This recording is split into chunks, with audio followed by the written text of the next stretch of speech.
इसलिए मैं हूँ। दोस्तों, मैं एक सवाल करती हूँ, क्या आप अभी सोच रहे हो? अगर हाँ तो आप हो, लेकिन क्या यह सच है? कैसे एश्योर कर हो सकता है कि आप सोच रहे हो? ऐसा ही एक व्यक्ति 17वीं सदी में रेन डिकार्ते हुआ, जिसने अपने इसी सवाल से पूरी दुनिया के सोचने का तरीका ही बदल दिया। तो आज हम इस वीडियो में उसी क्रांति के बारे में जानेंगे और मैं आपको गारंटी देती हूँ इस लगभग 8 मिनट के वीडियो में आपका दिमाग पूरी तरह से खुल जाएगा। तो चलिए शुरू करते हैं। सन 1596, फ्रांस। अब यहाँ एक बड़ी समस्या थी। फ्रांस में पूरी दुनिया में सिर्फ 2 चीज़ें चल रही थी उस टाइम। नंबर 1 पर था चर्च। चर्च के अनुसार सब कुछ बाइबल में है, सवाल मत करो, बस मान लो, जो पादरी कहता है वही सच है। और नंबर 2 पे आता था अरस्तू की शिक्षा, जो 2000 साल पुरानी बातें थी।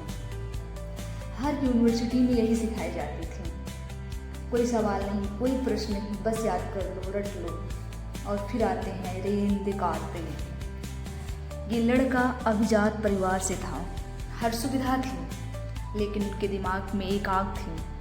वह हमेशा यही कहते और सोचते, यह सब सच है? मुझे पता नहीं, मुझे संदेह है। और यहीं से शुरू होता है आधुनिक दर्शन, मेथडोलॉजिकल डाउट। अब डिकार्ते ने एक नई विधि सोची, मेथडोलॉजिकल डाउट, यानी विधि से संदेह। इसका मतलब क्या है? सब पर संदेह करो पूरी तरह, जब तक सब कुछ 100%, 100% निश्चित ना हो। बाहर की दुनिया, ड्रीम वर्सेस रियलिटी। मान लो तुम एक सड़क पर घूम रहे हो, अचानक उठते हो, सपने में हो, फिर तुम उठ गए, अरे ये सब एक सपना था। तो फिर कैसे पक्का करोगे, कंफर्म कर सकते हो कि जो अभी तुम जी रहे हो, जो देख रहे हो, वो सच है?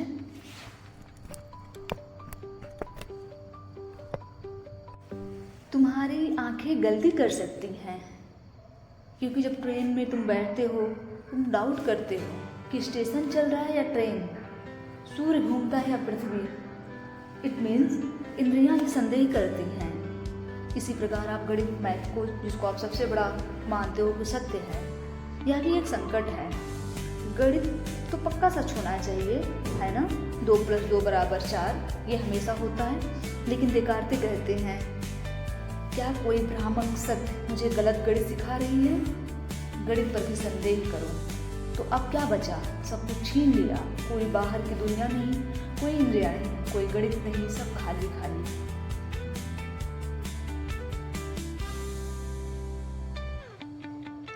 कोजिटो एर्गो सम। लेकिन एक चीज बची, एक चीज जिस पर संदेह नहीं कर सकते हो। वह क्या है? एक चीज, ऐसा क्या बचा जिसमें हम संदेह नहीं कर सकते? वह क्या है? मैं सोच रहा हूँ, और अगर मैं सोच रहा हूँ तो मैं हूँ। कोजिटो एर्गो सम। मैं सोचता हूँ इसलिए मैं हूँ। इसका मतलब समझो। डिकार्ते कहते हैं, मैं सोचता हूँ इसलिए मैं हूँ। इसका मतलब क्या है? मैं सब कुछ पर संदेह कर सकता हूँ, सब कुछ असली नहीं हो सकता, लेकिन एक बात निश्चित है, मैं सोच रहा हूँ। और अगर मैं सोच रहा हूँ तो मैं जरूर हूँ, क्योंकि सोचने के लिए कोई ना कोई तो होना ही चाहिए।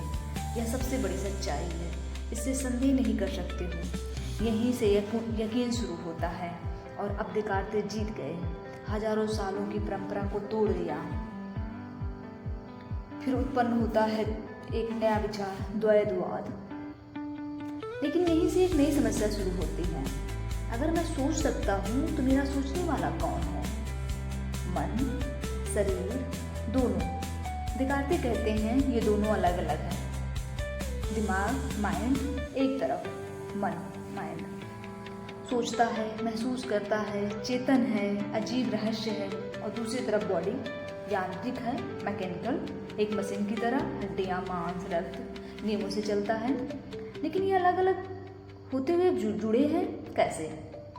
जब मैं कहता हूँ दौड़ो तो शरीर दौड़ता है, मन का आदेश, शरीर का पालन।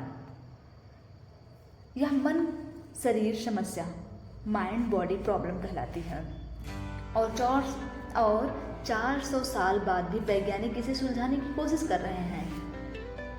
विश्लेषणात्मक ज्यामिति, मैथ एंड जियोमेट्री। एक मजेदार बात, देकार्तेस सिर्फ दार्शनिक नहीं थे, वह एक महान गणितज्ञ भी थे और उसने एक कुछ ऐसा इजाद किया जो आज भी इस्तेमाल होता है, विश्लेषणात्मक ज्यामिति, एनालिटिकल ज्योमेट्री। इसका क्या मतलब है? पहले ज्यामिति सिर्फ आकार, त्रिभुज, वृत्त, रेखा, लेकिन देकार्तेस ने कहा क्यों हम ना इन आकारों की को संख्या में बदल दें। एक्स एक्सिस, वाई एक्सिस एक बिंदु, और अब हर आकार को एक समीकरण में लिखा जा सकता है, y = x+1। यह क्यों महत्वपूर्ण है? क्योंकि अब गणित और ज्यामिति एक हो गए और इसी से आगे चलकर कैलकुलस इजाद हुआ और कैलकुलस से इंजीनियरिंग, फिजिक्स, कंप्यूटर साइंस। आज जब तुम गूगल मैप्स खोलते हो या फेसबुक पर कोऑर्डिनेट बेस्ड लोकेशन टाइप करते हो, वह सब देकार्तेस की विश्लेषणात्मक ज्यामिति के कारण है और यह सब एक यादृच्छिक विचार से शुरू हुआ। ईश्वर का प्रमाण, एक बड़ा सवाल। देकार्तेस का एक बड़ा सवाल था ईश्वर का प्रमाण। देकार्तेस तो तार्किक है, संदेह करने वाला है, तो क्या वह नास्तिक था? ना, नहीं। दरअसल देकार्तेस ईश्वर को तार्किक तरीके से साबित करने की कोशिश करता है। उसका तर्क सुनो। देकार्तेस किस तरह से तर्क करते थे? मेरे मन में ईश्वर का विचार है। अब यह विचार कहाँ से आया? मैं अपूर्ण हूँ, सीमित हूँ, छोटा हूँ, लेकिन मेरे मन में पूर्णता का विचार है, अनंतता का विचार है, आदर्शता का विचार है। अपूर्ण से पूर्ण का विचार कैसे आ सकता है? यह तो असंभव है। तो यह विचार किसी पूर्ण, अनंत, आदर्श सत्य से आया होगा और वह सत्य है ईश्वर। यह तर्क गलत है या सही, यह अलग बहस है, लेकिन महत्वपूर्ण बात यह है कि देकार्तेस ईश्वर को तर्क से समझने की कोशिश कर रहा है। यह संदेह के युग में भी विश्वास को जीवंत रखता है। इम्पैक्ट एंड कंक्लूजन, इनका असर क्या पड़ा? अब सवाल उठता है कि देकार्तेस का असर आज कहाँ है? We can see it. वैज्ञानिक विद साइंटिफिक मेथड। पहले अरस्तु ने कहा तो सच है।